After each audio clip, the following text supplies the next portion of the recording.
ये बिल्कुल एक संभावना है कि कोई अपना रूप बदल सकता है अगर वो चाहे तो। और आज भी ये घटना कई लोगों के द्वारा देखी जाती है, विशेष रूप से हनुमान भक्तों में।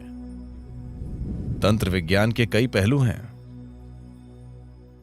एक वेद इसके लिए समर्पित है।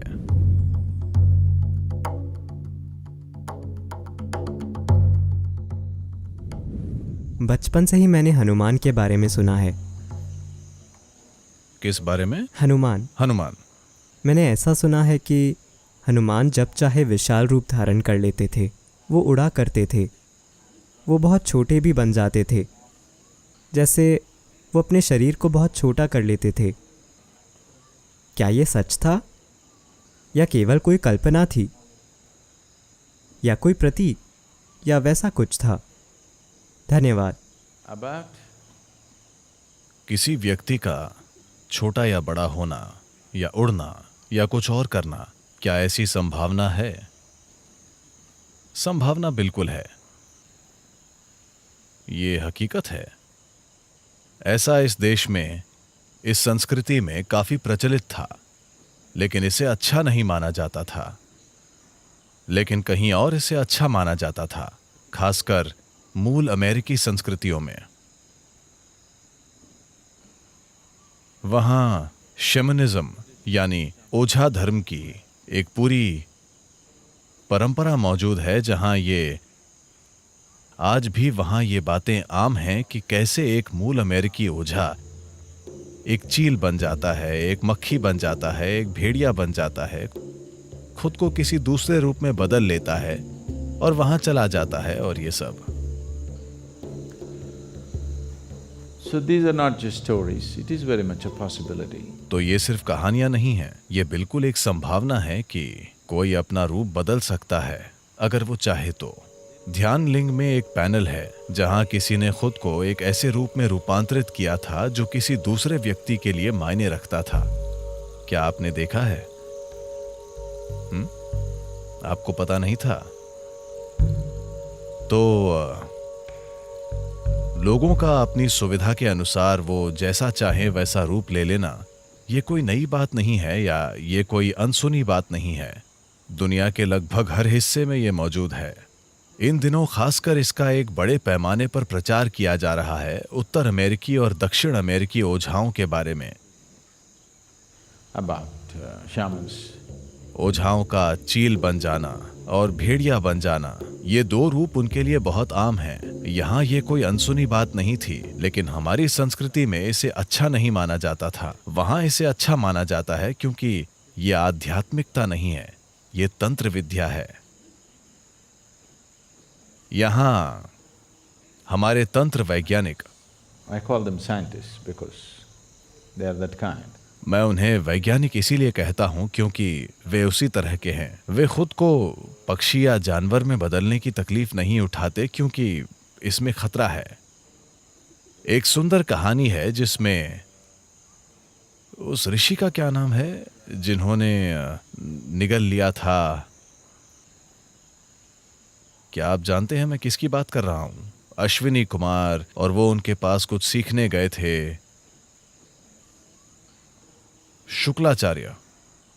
हाँ, क्या उन्होंने घोड़े का रूप ले लिया था?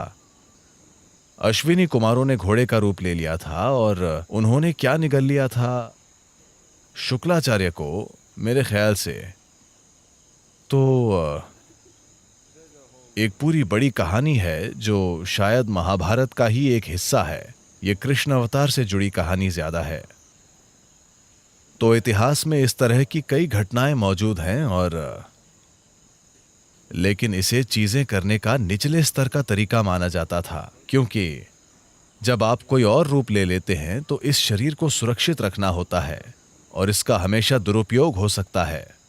तो ऐसी घटनाएं हुई हैं जहां किसी ने अपने शरीर को थोड़ी सुरक्षा के साथ वहां छोड़ दिया, और मान लीजिए वो एक चील बन गए और कुछ समय के लिए उड़ते रहे, लेकिन जब वो चील वापस आई तो शरीर वहां नहीं था।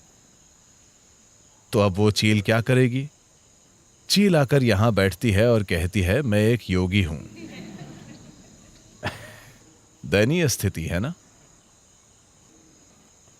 चूंकि आप उड़ नहीं सकते, इसलिए आपको लगता है कि चील होना एक बड़ी बात है। चील होना कोई बड़ी बात नहीं है। हालांकि वो ऊंची उड़ती है, पर वो हर समय नीचे देखती रहती है। यहां बैठकर ऊपर देखना ज्यादा अच्छा है, ऊपर जाकर नीचे देखने के बजाय। वाकई। तो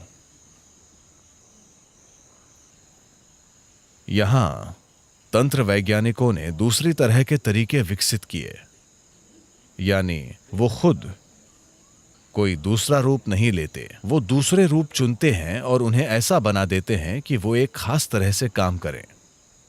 वो कोई जानवर चुनते हैं,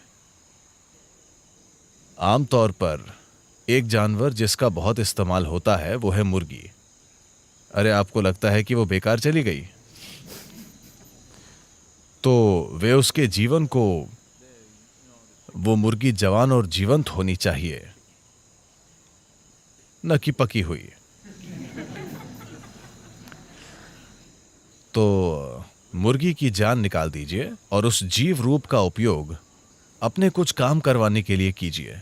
बजाय इसके कि आप मुर्गी का शरीर धारण करें, आप नियंत्रित तरीके से उस मुर्गी से चीजें कराते हैं। रिमोट कंट्रोल मुर्गी, ठीक है? एक रिमोट कंट्रोल मुर्गी खुद आपके मुर्गी बन जाने से बेहतर है ना? क्योंकि आपके मुर्गी बनने में खतरा है। आप अपना शरीर छोड़कर गए, आप एक मुर्गी के रूप में बाहर गए और कुछ करने की कोशिश की और आप किसी की तंदूरी चिकन बन गए। तो उन्होंने उन्हीं चीजों को करने के लिए बेहतर, ज्यादा परिष्कृत तरीके विकसित किए। क्या यह संभव है? क्या हनुमान का छोटा बड़ा बनना संभव है? बिल्कुल संभव है। और आज भी यह घटना कई लोगों के द्वारा देखी जाती है, विशेष रूप से हनुमान भक्तों में। हनुमान के भक्तों के बीच रूप बदल लेना आज भी एक बहुत सामान्य बात है, क्योंकि उन्होंने ये चलन शुरू किया था। हनुमान एक सुपरमैन है। बस थोड़ी सी पूंछ और चेहरे की बनावट के अलावा बाकी पूरे सुपरमैन हैं। वो एक सुपरमैन है। उनकी भक्ति ही उनकी शक्ति है। उनके दिल में भक्ति इतनी मजबूत है कि उसकी वजह से वे सबसे अलग चमकते हैं, अपनी सच्ची भक्ति के कारण।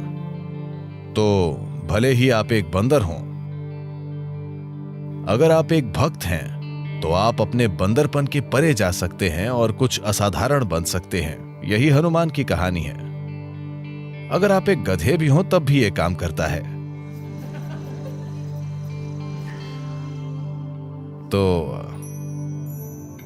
हां, तंत्र विज्ञान के कई पहलू हैं। एक वेद इसके लिए समर्पित है। अथर्ववेद पूरा इसी के बारे में है।